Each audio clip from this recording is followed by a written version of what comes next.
Welcome to Crushing Comics. We are here to continue our epic X-Men reread. We have started reading Chris Claremont's X-Men from the very start, and today Fariha, Tyler, and I are up to Uncanny X-Men 104 and 105, as well as their corresponding classic X-Men reprints and backups in classic X-Men 12 and 13. So here is your ample spoiler warning. We're not just going to cover everything that happened in these issues. We're probably going to talk about other things throughout Chris Claremont's run, some things beyond it, and because of one of the characters appearing in these issues, we are going to talk about Jonathan Hickman's House of X and Powers of X, otherwise known as Hoxpox, from 2019. So do know that you will get spoiled on Hoxpox if you listen to this entire episode. If we want to say something about anything past that, we will try to give you an ample audio warning that spoilers are upcoming.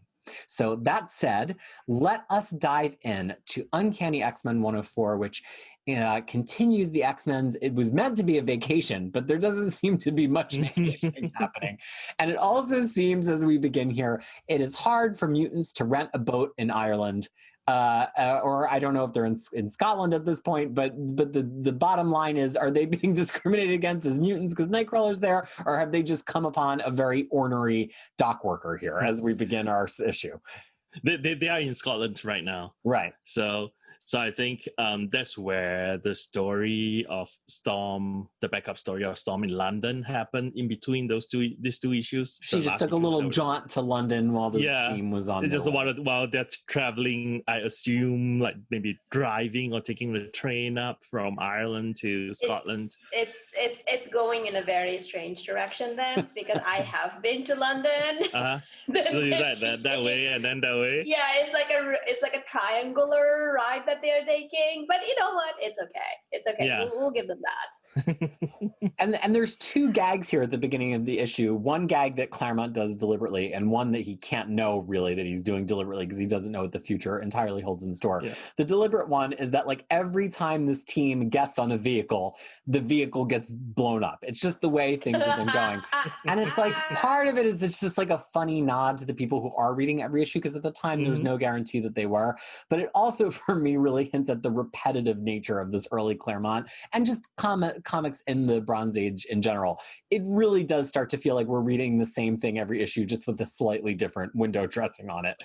Yeah. But the other comedic beat he plays out, and then I want to hear what you think of either or both of them, is there's probably no time after this that you can play an X-Men team not being prepared for Magneto, because Magneto really was thought to be done with, as we're going to get into in the story. He was a baby. There was no more Magneto to train for. And so we get this wonderful moment of like Colossus and Wolverine thinking they have any chance here because they really have not trained in the Danger Room to face Wolverine, which is not a beat that you can get away with. To face Magneto. Yeah, face Magneto, right. It's not a beat you can get away with in any subsequent X-Men comic, really. Even when Magneto is presumed dead, he's never really gone. Yep. Yeah, so what did you think about these two moments? No, I have a lot to say about what Magneto was doing in this, or how he was left here in Muir Island. I have a lot to say about that. But in terms of I was laughing a lot when it's like, oh my God, it's as if our vehicle just came apart. It's like, yeah. What could possibly do that? Yeah, you think? I honestly thought, I actually looked up that if this is first appearance of Magneto. I genuinely looked up because I thought that this was, It was but then I was like, yeah, I know. Later now I was like, because I was like, maybe I misunderstood, because I knew that it was the first issue one, but then I'm like, oh, maybe I misunderstood. And then I'm like, oh no. And then I'm like, oh, these people are dumb. And he was a baby. They're truly new X-Men. And I would also say though, the whole having problem with hovercraft, it was discrimination. It was just because they were wearing tights and colorful clothes, they didn't, and then also Nightcrawler. It's just and then also Nightcrawler's tail. I don't know why everyone keeps commenting about that. It's like, I am not going to do the accent because I'm not insane. But it's like, but Mr. Stewart, sir, it's got a pointy ears and teeth and a tail. Everyone notices that tail. So because of the tail, we got discriminated and we couldn't rent a boat. Hated and feared Well, everywhere they go. I know. I mean, it is. Well, maybe the owner of the boat is conscious of like his insurance, because he's like, oh, I'm going to rent it to like these people, and it's going to get destroyed or damaged because they are like superheroes or super villains. Maybe he's just ahead of the time. He's like, oh, I'm aware of that. That is going to happen. If it was a New Yorker doing that, I would completely understand that. But he's not a New Yorker. He's a Scottish dude. He isn't a superhero. Like, New Yorkers are the only ones. Yeah, New York. That's all part of the insurance policy that you would have as a standard rider in New York at this point in the market. No, exactly. I mean, we are all joking here because obviously he's written as like the money grabbing guy, and he's like, I'm just going to keep the money because you guys lied to me, even though you can't take the boat and that kind of thing. So, yeah. But I mean, I love the description of Magneto's power here. It's like, oh, a bolt of eldritch fire came from Mill Island. I was like, wait, what? Yeah, it's not really eldritch at all. It's just one of those words that Claremont likes. Eventually, he'll make up some characters that he can describe their powers as eldritch, and then he can be happy. But right now, he's just flexing his vocabulary. And to that, I actually wrote that, not wrote that, took a mental note. Is like, I'm going to ask, what does it mean?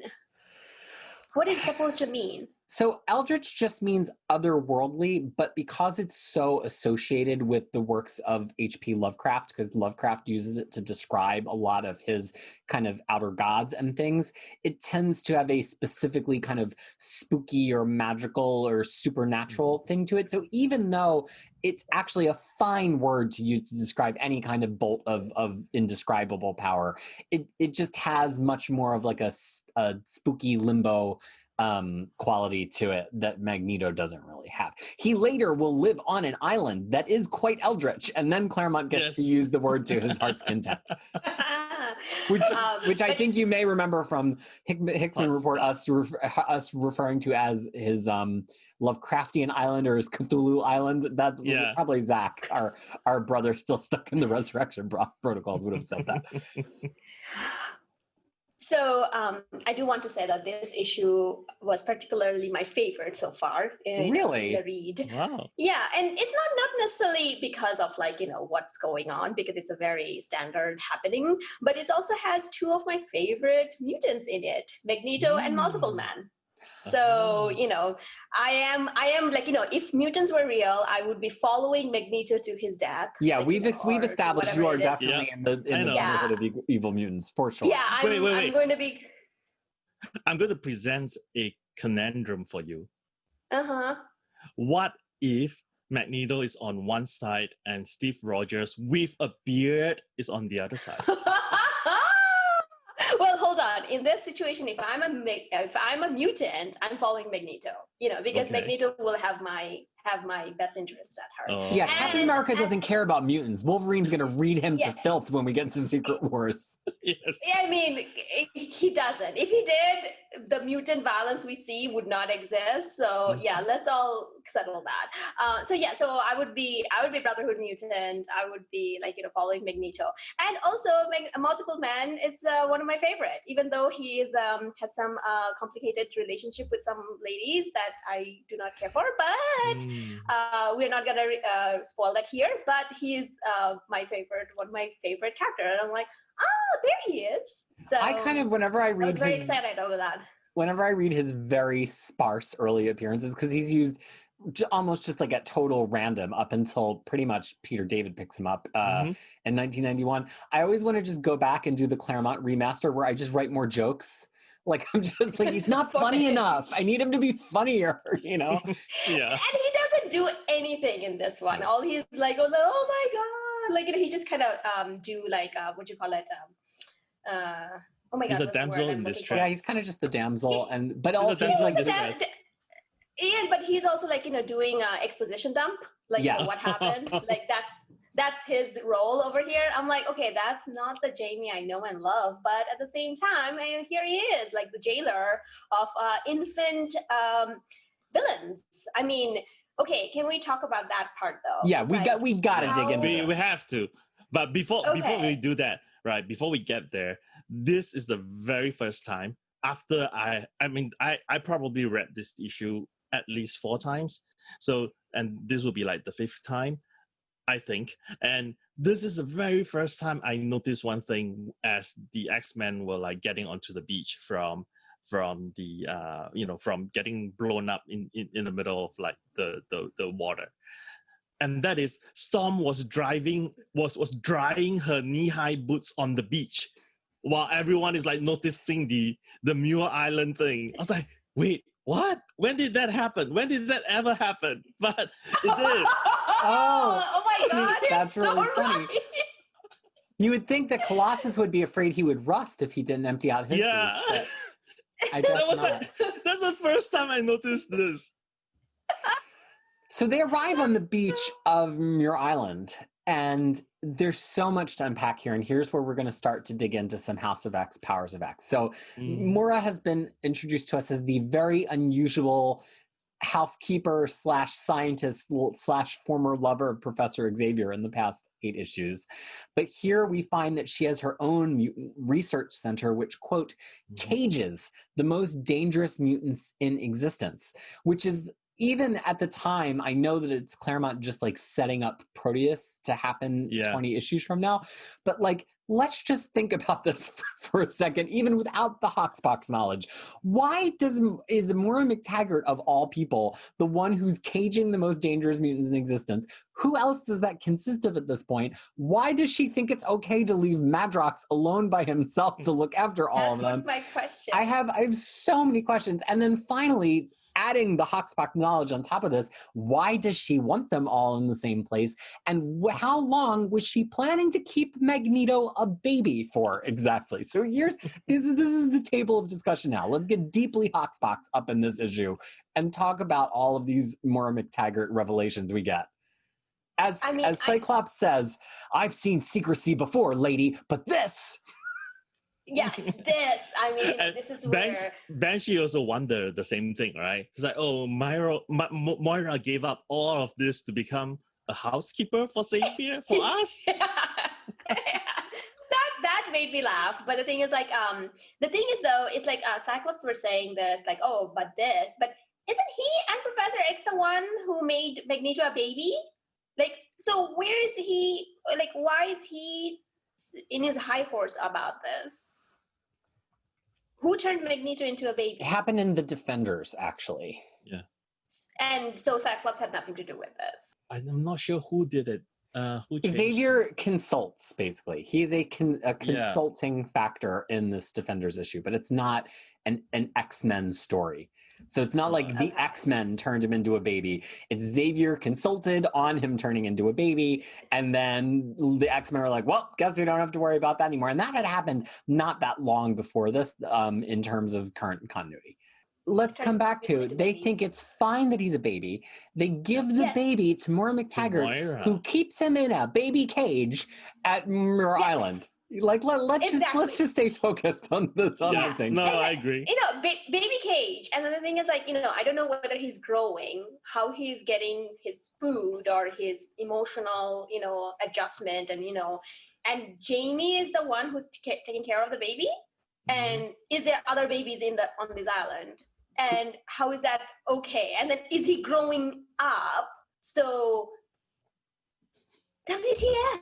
And what's the end game? Like, Moira knows she has spent one whole life with Magneto, and she knows, is this Moira's way of tacitly taking him off the table? Is this her saying, like, I would rather Magneto not be involved in everything? Or is this her way of having a little pocket Magneto where she's like, well, I'm just going to keep him in my pocket until I can use him later on in my pursuit of mutancy? But here's the thing. But if you tie this back into X-Men 1 to 3, yes, that's the reason why Moira kept baby Magneto here.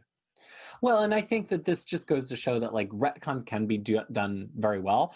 X-Men 1 to 3 have in 1991 has a wonderful reckoning from Magneto to Mora about this whole thing, but then there's the extra layer on top of that about House of X and Powers of X. So so I guess that's kind of, we've said our piece here. Mora for some reason is collecting a bunch of dangerous mutants. Eric the including Eunice the Untouchable. Who I love. And Eric the Red zeroes in on it, D-babies Magneto with his awesome Shi'ar powers. D-babies! and sets Magneto against the X-Men. Now, I will say here that there's also a nod that Magneto comes back maybe a little bit younger or a little bit in better shape than he was before. There's a lot of at the height of my powers kind of talk. And there's also this first hint of Claremont kind of assembling a number of villains around the X-Men, right? They've never really had a rogues gallery that particularly communicates with each other. But we just had Black Tom and Juggernaut. We see that Eric the Red is steering Magneto here. It's kind of just like, and then that's going to attach to the Shi'ar. He's really like very quickly assembling quite a rogues gallery in a really short amount of time.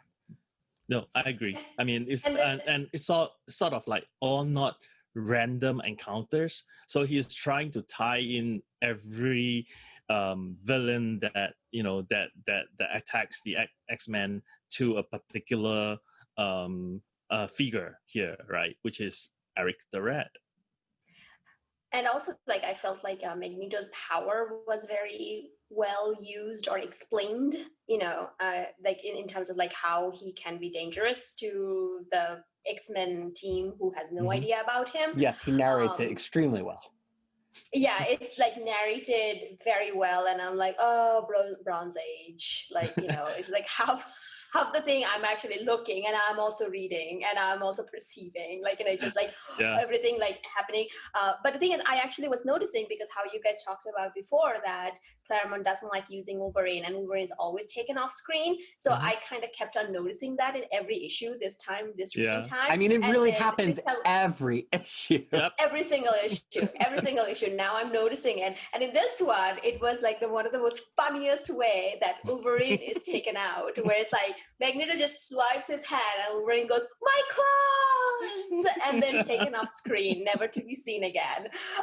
That was like so funny to me, because it's like, how much, I mean, as an engineer, you have to think, okay, magnetism doesn't necessarily work on every metal. So how much vibranium or whatever adamantium, how much metals in adamantium that he can control it. But the thing is, like, if he does this swipe, it's not going to be that nice and like, oh, just the claws going this way, he's just flying out this way. It will probably be blood involved, and his skeleton is probably going to be detached from his skin.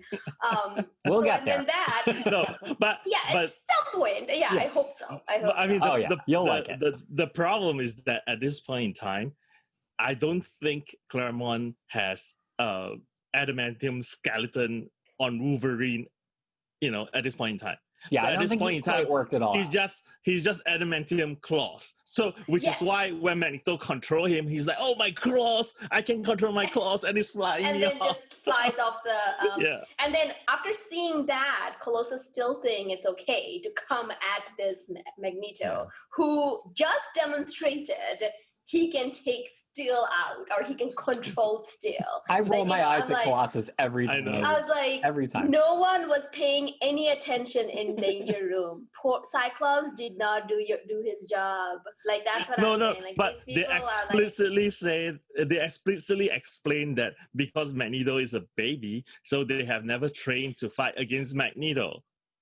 No, I know that. But his name is Magneto, and you're a giant dude made of metal. Like, and it just happened in front of him. That's what I'm saying. Like, it's like they're not like, think on the feet kind of people. They're like, that's what I was talking about. I'm like, oh, come on now. Like, it's like, no. But if there's one particular panel that I was laughing out loud as well, and then I was like, I was being the guy who's like commenting on the dialogue, and that was like when they first broke through the walls of Moira's research center. and it's like Storm was firing, Banshee was just screaming, and Colossus was like punching through. Even like Wolverine was trying to slash, and Nightcrawler was just behind, and he's doing this thing, like trying to shield himself from all the wreckage. And then once they get through, Nightcrawler's like, we did it. I was like, no, you did not do it, Kurt. You were like behind everyone when they brought the whole thing down. What do you mean we did it? You did not do anything. I mean, poor Nightcrawler, because of the whole clutch that he cannot pair it into some place where he can't see. Yeah. It really makes him rather useless, I'll be honest. Like, because he would have been perfect to just like, hey, why don't you just go ahead and recon and then see what's up. But yeah, it wasn't he's, as of right now, he's rather useless. Well, and it's funny because it really feels like Claremont uses this issue purely just to reintroduce us to Magneto as a concept. Because once they all kind of regain their feet and we get this wonderful Cyclops and Wolverine shouting at each other, a great reminder that this really has existed from the very beginning here.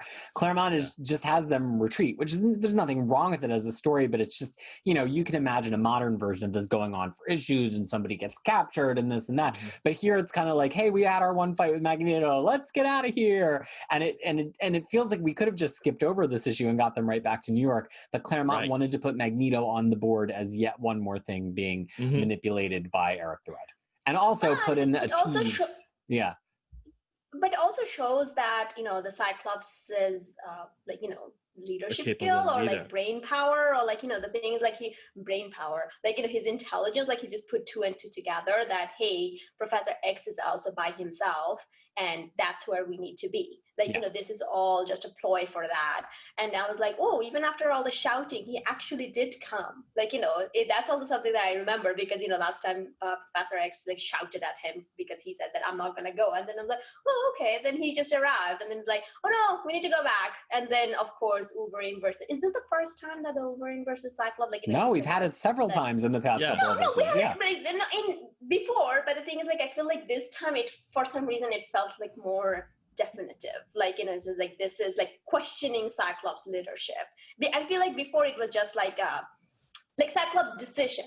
Before it was just insulting Cyclops, but this time I feel like for the first, I don't know. I mean, I just forgot a lot of things, but I was like, this felt like for the first time Wolverine's like, no, you are making a bad decision.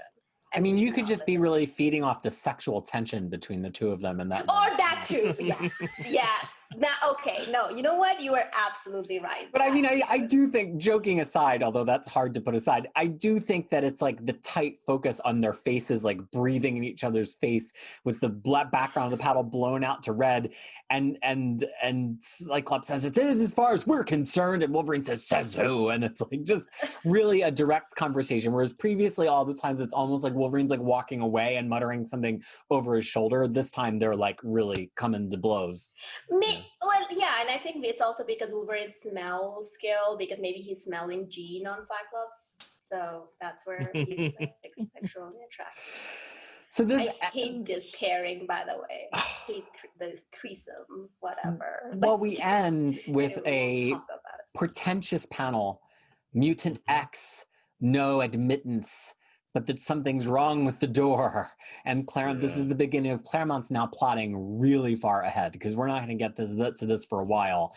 And to the point that you almost forget as a reader, but it's been teased here. So remember, Mutant X. What about the Dragonfly lady, the Animan? She escaped too. Did she appear anywhere else? Well, and the implication of that is almost that any mutant that gets defeated has been sent here. Is this the mutant Supermax prison? Because it's kind of weird.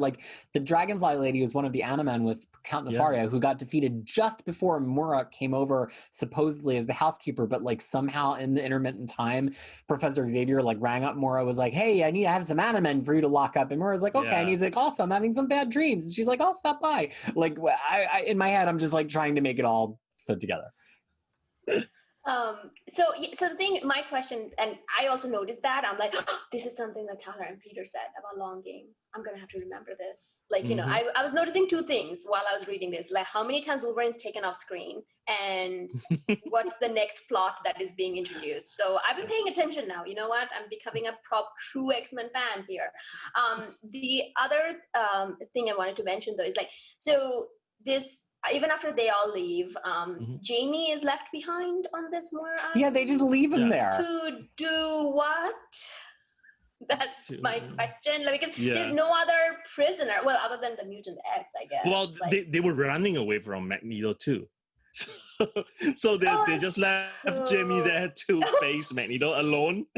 Yes, and well, do they know his power at this point? Like that the fact that he can multiply. Okay. Yes. Well, I guess like from that point of view, Moira is kind of smart. Like, you know, she kept that, you know, the one citizen, which, you know, hint, that he left, that she's like left there as the prison guard, but they just left him there. But I guess they also leave Moira behind too, don't they? Oh yeah, that's.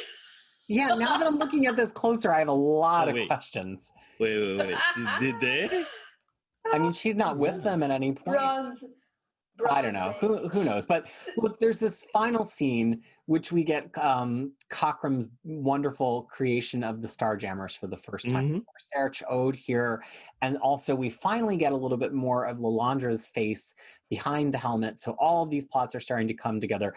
Just as Jean is having her mom and dad over to have dinner with Xavier and Misty Knight, and Eric the Red is ready to pounce. So like everything that Claremont's been doing for the past 8 issues, all ready to come to a head here at the end.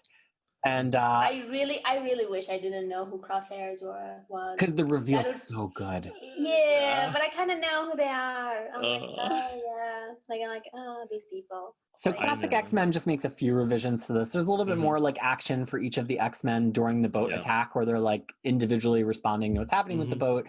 And Magneto just kind of briefly monologues and looks like at a picture of him and Xavier earlier in their life, which is the story that's later told in Uncanny X-Men 161. But of course, Claremont is writing the Classic X-Men revisions after 161, so he's trying to seed in a hint for 161 earlier, so that when people buy the 161 package, they'll be like, oh, I remember he hinted at that. Yeah, so they're actually not very obtrusive in terms of additions.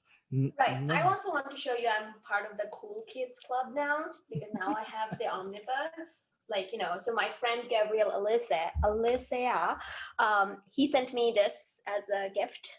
So thank you so much for that. But then I also now know how you guys know the differences, because in this one, it actually lays it out. I was like, wow, these guys are... Yeah, I'm like, wow, these guys are doing so much work. They're comparing side by side. Oh, you guys were actually just like, you know, it actually says that. And that was, I mean, I was looking at it. I'm like, whoa, this is actually very thin. No, very thin for like all the backup issues and all the regular issues. And then I'm like, then I looked up like, this omnibus just only kind of has like, what's the difference? I'm like, oh, now I like, you know, I respect you guys less. All of the regular issues that are reprinted by the first 44 issues of X-Men Classic or Classic X-Men at the time actually encompass the first 2 Uncanny X-Men omnibuses. So people were really speculating when they announced it. People were like, are they going to put in the full issue? No. Like because it would have been... Can I sell? Yeah, but no, it's all of the complete backup stories, and then it's the specific panels that have been specifically added, and then there's a selection of panels that Claremont has edited, and that is what it's really... Look, if you love Classic X-Men and you hear how much we're loving these backup stories so far, although that could change at any time, it's a really cool buy, and it's not going to be one that I think is going to be rushed to reprint once it's gone. So while it's still out there, if you're somebody who loves X-Men and you like having physical things, buy it. And there's also trade paperbacks of them, and the trade paperbacks also do have all that extra stuff too. So whether you're an omnibus person or whether you're a trade paperback person, if you're really loving this and you're like, I've always meant to check out those Classic X-Men issues, like get them. Now's the time. So look, we're gonna one more thing, and then we're gonna move on. I want to mention though that in the Marvel Unlimited, the Classic X-Men run is actually done properly. So it's all the inserts. Yeah, it has the full issues, which I was shocked. Yeah. So you can actually, it's better to read it that way. Yeah, if you want to read the George Lucas remastered version of each of these issues rather than just reading with the inserts, and this is not obvious, go to Marvel Unlimited and search Classic X-Men and start reading from Classic X-Men #1. So I just have one thing to add in this revision part. Well, it's more like a question for you guys. Like, you know, Wolverine like took a breath, and when underwater, he gave part of the breath to Storm, right? That in itself is like, it's nothing. But his thought bubbles says that, hope this is as much fun for you sweets as it is for me. And I'm like, that makes it not so okay. What do you guys think? And that's revisionist Claremont, like 10 years later, who's Yeah. like still writing Wolverine in this like awful rapey way at the beginning. Yeah. Just No, right? not a fan. No. Not a fan. Like, and the thing is, I'm getting tired of like, Daddy Claremont making Wolverine this rape monster. It's gonna change very soon. Hopefully. No, it's gonna change Fern's very soon. Because I'm actually at the point, I'm like, okay, guy, I get it. No. Move on. Well, but this is why I say that X-Men is not great right away. Like, you've got to deal with a lot. This is every conversation about X-Men, people are like, just start with Claremont. I'm like, if you don't love these characters at all, your patience will wear incredibly thin if you just start with the beginning. But let's move on to Uncanny X-Men 105. So here's the thing about this issue. On one hand, a lot of things are happening because Claremont's finally getting to pull together a lot of these plots. We have Eric the Red, we have Firelord for some reason, and the X-Men. But the thing that I always feel when I get to this issue is like, I feel weary, even though the Cockrum art is terrific here, because it just feels like the same X-Men fight has been happening over and over again since pretty much issue 94. Like, Claremont hasn't really figured out how to use them with each other yet. And so we just keep getting the sequences of them running one at a time up to a villain and kind of getting flicked away. And it's just, this is the issue every time I start reading this run, where even though I truly think Cockrum's art is pretty gorgeous here, that I just start really getting annoyed. I don't know. Is it just me? Fariha, you, Tyler, you've done this before. You talk on it. No, I mean, I'm kind of getting to that point, because so here's the thing. This is actually a more of a testament of how much I respect two of your opinion that I'm still continuing with this, because I'm like, there's like a goodness coming somewhere around the corner that I haven't given up. Because if this was something that I was just reading, I'm like, okay, I had enough.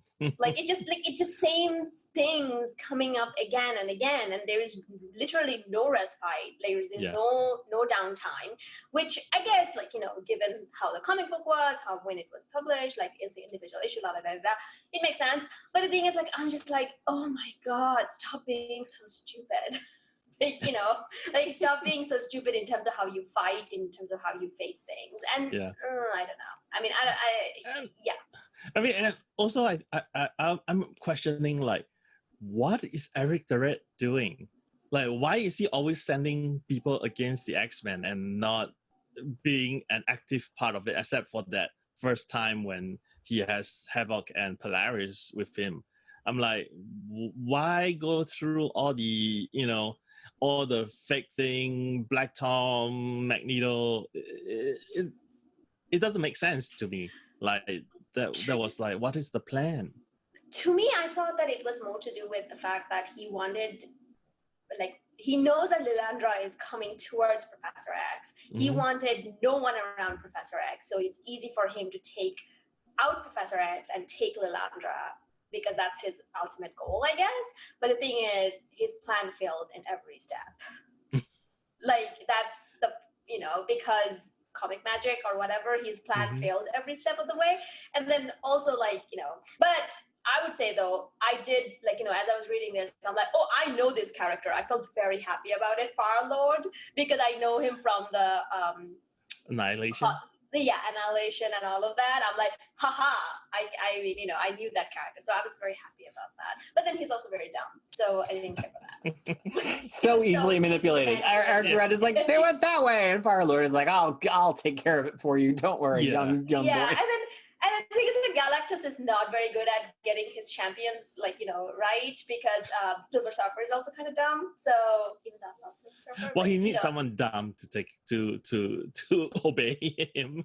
That's true. I'm sorry, Heralds. Like, it's like, and I'm like, whatever. But yeah. But I think the key thing here is that Firelord took out the X-Men in less than a minute to show how powerful he is.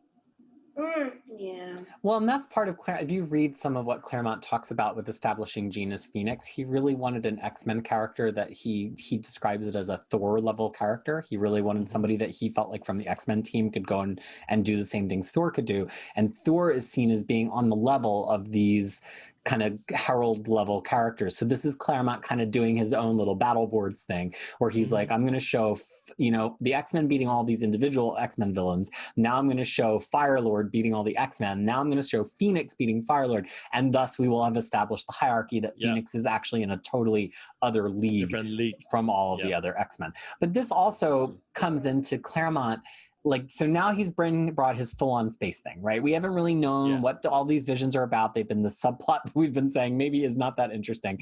But it finally comes to a head here. And I want to point out a couple of things is that first, Claremont and Cockrum both, they're borrowing heavily from other sci-fi tropes of the day. I mean, this bridge looks like the classic Star Trek bridge, even with the door at the back. They talk about the Prime Directive. I mean, the Shi'ar have their wonderful feather hair, but this is heavily, heavily influenced by very Star Trekian sorts of things, even if the bug ships are much more of an individual Cockrum thing of also his science own. Science officer. Yeah, which is not to say that any of those things are like specific only to Star Trek, but it just really feels like a big Star Trek influence to me. Definitely. And also the red shirt. They also have red shirt. But then the other thing too is that Claremont, again, because he's establishing this hierarchy, right? Yeah. So now we're up to the gene level, which we don't know about all the Phoenix stuff yet.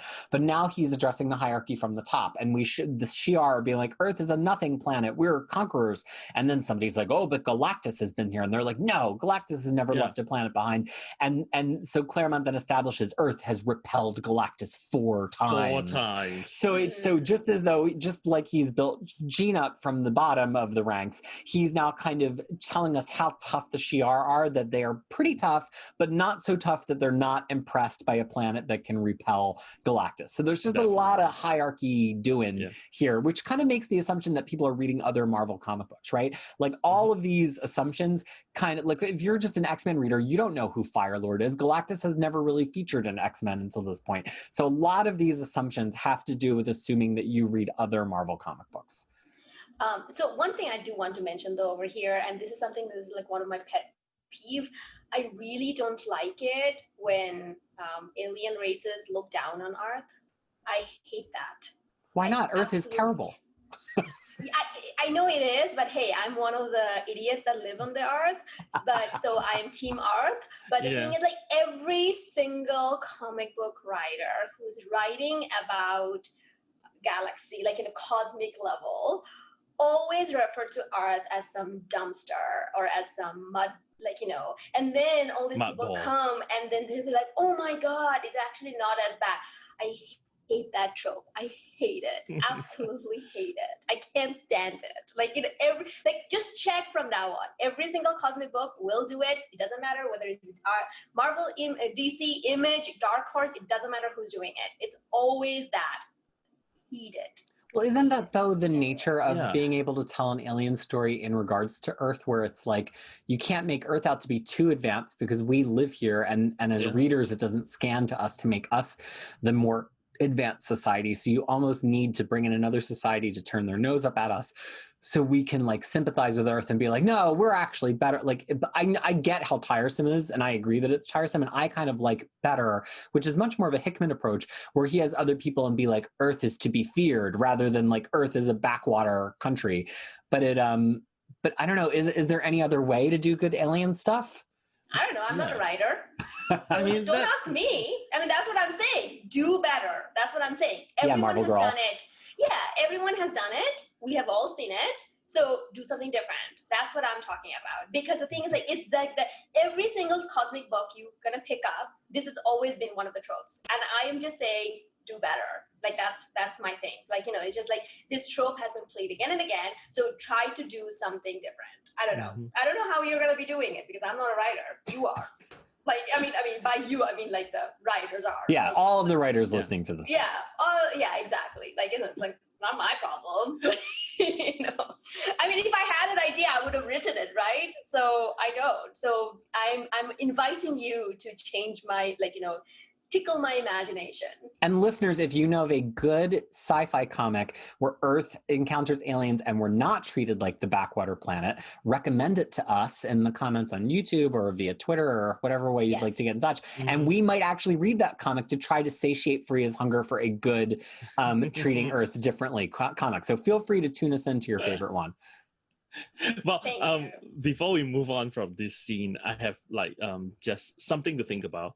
There's this particular line where one of the lady with that hair thing was saying that, oh, this is a Class M world, Captain, sentient homite life forms, level 4.7 on the Varakis scale, right?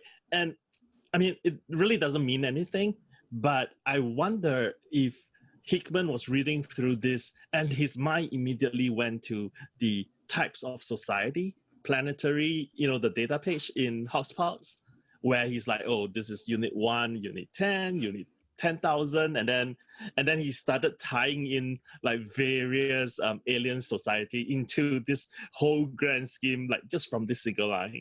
I was just wondering if that's the case for him. When I marry him, I'll ask him that question. Like, right on my wedding, like during the wedding dance, I'll ask him that question. You'll lean over and you'll say, and he'll be like, I love you so much. And then you'll say, an Uncanny X-Men 105. And you know what? Maybe that will get him, excited. Oh my gosh. Speaking of which, I have a great segue from that. So we get the first real moment that Claremont writes for Jean here, which over time get a little bit more cringy than this. The power as ecstasy moment. It's Jean has so much power coursing through her that she's in ecstasy. And this is going to come up a lot. Not only for Jean, but for all of his women. Storm. Yeah. Storm. It's one of those Claremontisms. The unlimited Galadriel-like power coursing through your veins, causing you to have a full body orgasm. This is one of Claremont's favorite tropes. And Claremont and Cockrum also appear in this comics in 2 panels. Oh, really? Where? Oh, are those the hippies? No, yeah. I mean, like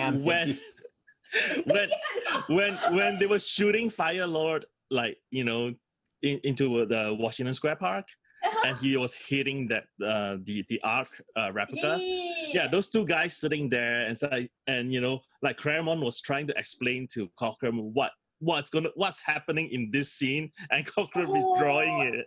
And then it is actually Dave. His name is Dave. Yeah. Oh my god! And then the next page, the first panel, they were all running away, and he called him Chris. So he's like, Chris, do us all a favor, shut up and run. Okay, that made the issue. Chris Claremont they loved doing those little. That was much more of like a Silver and Brad Jage thing, where they would have a gag where they were slipping themselves into it. Okay, because I was actually thinking that I'm like, why these 2 characters has names, But now I'm like, okay, so I'm dumb. The trick is whenever background people have names. Usually Marvel staffers. It's usually someone. Or like some other comic characters. Yeah. And they actually do it now a lot more, but now I think, okay, that makes so much sense. But the thing is, going back to the power as ecstasy, I mean, Claremont got this right. We women, we're all about power and ecstasy. It's all that. Like, it's okay. Like, but I did actually notice that, because I was actually thinking about a previous conversation Peter and I had, like, way back when. It's like Claremont, like, it's like a sexual, like, awakening in Jean and Phoenix, and I'm like, oh no, oh my. So I was actually looking for that over here. I'm like, is this the beginning? It is. It very much is. It is. And she manifests the full kind of Phoenix Raptor here, and it's really funny. The issue ends so abruptly. Like, Eric the Red has the laundry. He goes through this makeshift portal. Nightcrawler, just because why would he think any different, tries to jump through, and the portal shuts down. And Jean's like, oh, I can handle that now, and just charges up, and through the portal the X-Men go, while they're just leaving Professor X like lying on the ground. Yeah. And they're all like, bye, Xavier, and they all go through, and then Xavier has to face off against Firelord with Misty Knight. I'm like, oh, that's gonna go over 8. But it kind of just feels like the end of this issue. Things just happen really quickly because they're like, get it done, get it shipped, get them off screen, set up the cliffhanger, because maybe they knew they were going to do a fill-in in the next issue. It almost felt like this could have bled into the next issue, and then it would have had more room. But no, we got to close it out. We got to get it done. Yeah. But and then the nasty Professor X came on again. You know, like, are you blind, Jean? Yeah. Yeah, you have plenty of time now. I was like, what the hell? Like, you know, it's like an equal opportunity, like, you know, abuser. But the thing is, like, it's also like, I honestly thought that I actually dreamt it, because I'm like, no, that did not happen. Then I had to reread a bunch of these issues to figure out that it did happen. Cyclops calls Jean the weakest X-Men. Like, I'm like, this is coming from a guy who is a human laser pointer. Okay, right? Let's just really be clear here. Yeah, and even like, pre-Phoenix upgrade, Jean is way more powerful than Cyclops. Yeah, I was listening. I reading that. I'm like, bitch, please, you can't even control your beam. Like, you're like, oh my god, I need a glass. Like, no, but it's not. It's not a laser, right? It's. I know. I'm just mocking him because I don't. I know what you mean. But he's like he has this ability. Well, does he have this ability in the Silver Age? Because I have not read a lot of those. That he has this geometric ability. I think that's like over time he learns to bounce his beams around because he's a tactical genius, and he teleports force from the punch dimension through his eyes. But yeah, it's like, you know, he actually thinks that. I'm like, and then I'm like, okay, Jean is weaker than Beast. What's Beast? Like, or weaker than Nightcrawler? I mean, it just goes to show how little respect Jean has as a character at this point. And after reading that, I'm like, you know what, Jean girl, go with Wolverine. Go. What? Go. Girl, you have my blessing. You're going to be converted yet. You're going to understand all of the psychoses of all the X-Men fans. Why do you think Beast is weaker? Is the weakest? Like, what about Angel? He can only fly. He only has wings and fly. He has hollow bones. Oh, that's true. That's what I'm saying. I mean, I don't know. I mean, I was just thinking about all the X-Men that he may have seen by now. You know, he have seen by now. And I'm like, weakest? Like, I mean, I would understand if he said, okay, she's one of the weaker one. Okay, maybe her power is still kind of, okay, I get that. Weakest. Like, the EST really got to be. And then I'm like, you know what, girl, go with that stinky Canadian. Well, far be it from me to defend Cyclops, but Jean was written to this point such that her telekinesis really was not that heavy duty, nor was her psychic powers. I mean, she does have a moment, I think, in this issue where she's like, I'm flying. Like, she almost can't believe it, which kind of, but then that also kind of gives lie to like her whole plan with the space shuttle in 100, because it's like, if her powers are that weak, was she really sure? So Claremont's kind of like playing it both ways when it suits him right now. Like, she's the weakest X-Men when it's good for Cyclops to take a jab at her. But like, even pre-Phoenix, he wasn't really writing her as weakly as they would point her out to be. So look, in classic X-Men, there's very few revisions that really are significant here. It just gives a little bit more connective tissue at the beginning of the issue, which actually I think really, really works. It just gives like a little bit of a prologue, because the issue here just opens up like right with the X-Men bumping into Fire or Thread, and you kind of almost wonder like, how did we get from that whole Magneto battle into here? And Claremont and the classic X-Men does that, and then it just gives us a little bit more connective issue in the Fire Lord fight. I said connective issue again, connective tissue. And so I actually think this is one of the more unobtrusive ones, because it kind of just makes the issue roll a little bit better. Yeah, it does. And I'm actually surprised that the additional art was done by Bob Layton. Yeah, and I think he actually matches better than some of the art has matched. Some of it has been really jarring. It's like, okay, I can tell we're in the 80s now compared to Cockrum, but Layton's art, I think, looks really nice here. So look, we have 2 classic X-Men issues to get through here, and they're intense. This classic X-Men number 12 backup, I think it's one of the best Magneto stories of all time, and it's a definitive Magneto story. Fariha's got some thoughts. Ooh. Yeah, you haven't read the Greg Park's Magneto Testament? Well, I have, but that only exists because this exists. Because of this. Yeah, so that's true. So let me just summarize here. Magneto post-baby, and he's also appeared in the Captain America annual #4 between the end of 104 and here. Please don't read that one. Yeah, don't it's read really that. Bad. It was good. really bad. It's not good. Okay. There's a reason it's not on our X-Men reread here. And he's taken an apartment in Paris, and he's kind of having bad dreams, but they're his like bad dreams for the first time, because it's like first he's now just an adult again, and he's like regaining the full impact of his memories, and he remembers everything from him leaving the concentration camp with his first wife Magda, through them having their first child, and through the original full manifestation of his mutant power, although it will be retconned later to have manifested a few times in his earlier life as a hint of a power. But this is ostensibly the first time that he's really using it with an intent. It's dark, it's quite tragic, and it really makes me feel some stuff. But let's have Fariha's comments here, because she knows the Greg Pak Magneto Testament, which this wraps kind of around and continues past. Right. So Greg Pak's Magneto Testament, I don't recommend it to people because it's really a difficult read. Because it is like, if you are interested in the World War II fiction, as I am, go ahead and read it. But it is very difficult, and especially given that it's Marvel, like it just kind of doesn't work. It doesn't work in the sense like you are not. It's so dark, like compared to everything else you read in Marvel. So the thing is, like, I think like this kind of having this backstory of Magneto kind of explains his actions so much better. The fact that he already gone through a concentration camp, he already have been othered once, he have already had to pay the price for being, paying the price for who he is, that it is not in his control, that why he asked for champions mutant supremacy, or keeps on saying, which I also agree with, like human sucks, let them die, we should be the one taking over. But does it also kind of explains why he is like, his violent tendency, I guess, a little bit, but the thing is it kind of contextualizes a lot of these things. I agree. Also, like, did I like the fact that a girl had to die to motivate a male character? No, I didn't care for that. But I think it's a little different because it's his child. Like, not that I'm like trying to excuse the women in refrigerators aspect of it, but it could have been a little boy. I think it's the play of him as a parent, and that he has this custodial guilt that he wasn't able to do everything he was able to do as a parent, that we actually don't get a whole lot in comics, because they don't tend to want to make the characters old enough to have their original motivation be a motivation about a child. So often it's a lover or a family member, like a sister or a father or something. And it really always stands out to me. And it always like shocks me, even though I remember he had a child before ostensibly Scarlet Witch and Quicksilver and Polaris.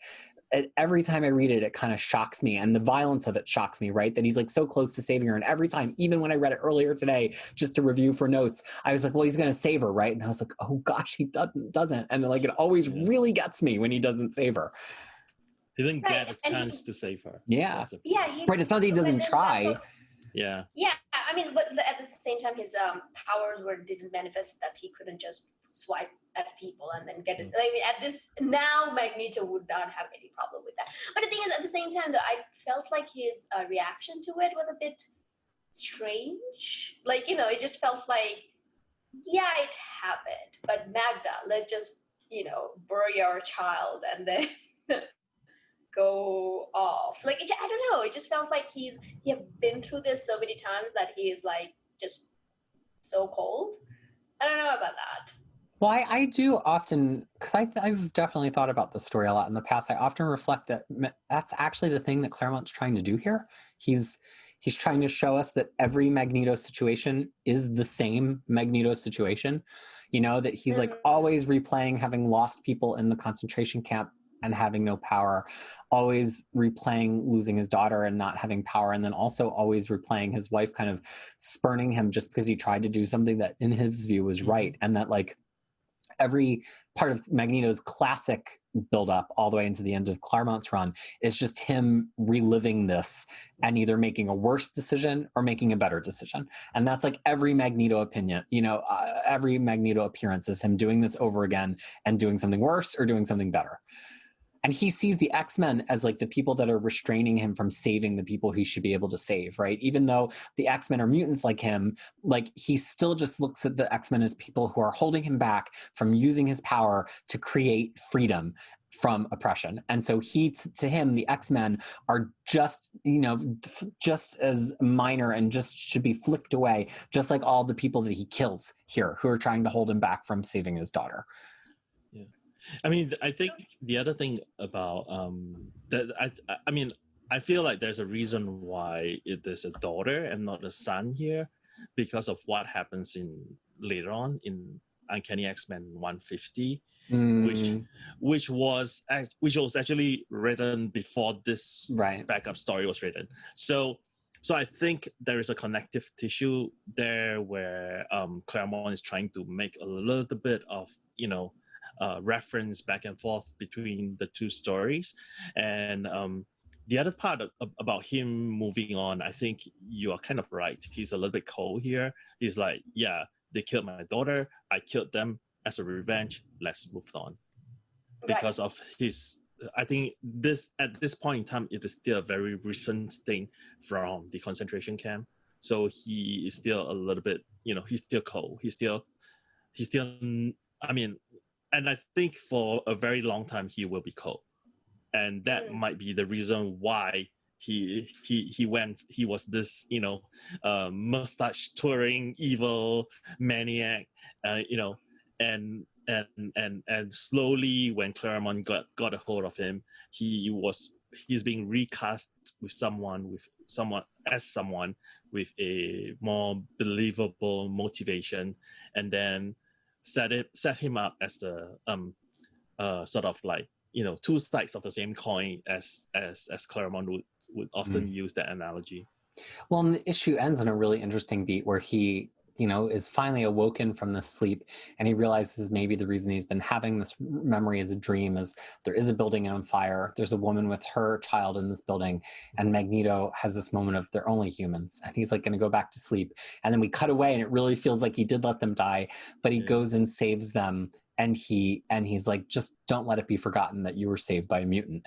And I think that this is also Claremont trying to build some connective tissue, because it is a little jarring when Magneto suddenly kind of becomes a good guy after Secret Wars. Like, you have to really stretch your credulity to make it all connect. And so I think this is the way of Claremont kind of drawing a through line from Uncanny X-Men 150 through Secret Wars to Uncanny X-Men 200, and just try to make it all make a little bit more sense, because of course this came out after all of those issues. Sorry, Fariha, that you're not there yet. Uncanny X-Men 150 in my mind is one of the classics of all time of X-Men. So, in just another 25 short episodes, we'll be there. We'll get there. No, I mean, the thing is that I really kind of liked that, like how he's saying that it's not necessarily you were saved by a mutant, you were saved by Eric, Magneto the mutant, like you were saved by Magneto the terrorist, and then, kind of painting himself in a very, I'm like, that's very effective as like a propaganda machine. I approve, sir. Kind of, I mean, ties all the way to the way he behaves at the beginning of House of X, right? Like that he's like, it's me. I have the power here. Yeah. I mean, I'll be his second in command in the Brotherhood, so I'm just setting myself up, like, just making sure that I understand my boss, so everything is good.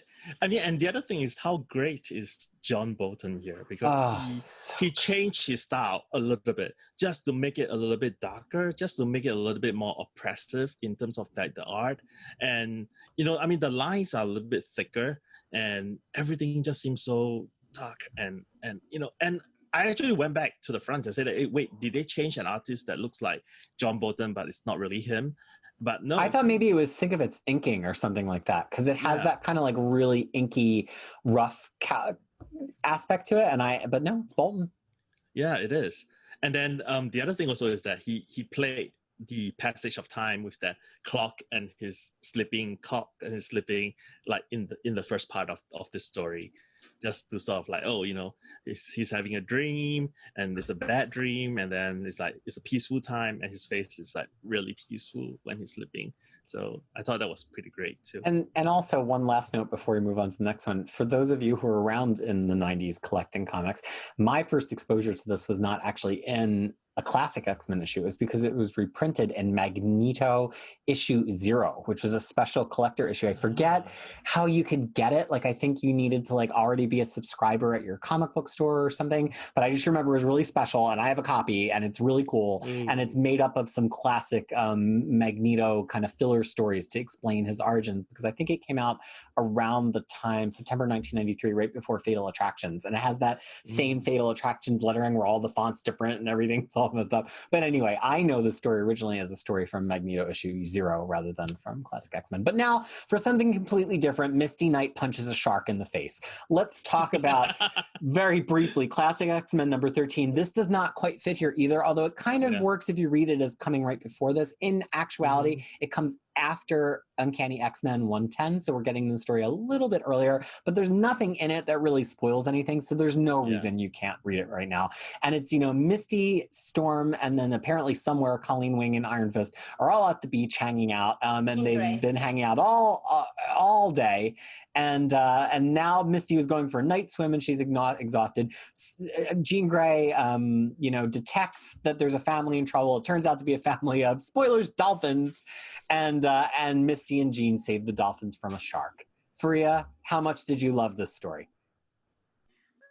It's okay. I mean, it was fine, like as like a beach thing. But Jean continues to just just drop into people's mind whenever she feels like it. It's still ongoing saga of Jean and Professor X. Just no privacy.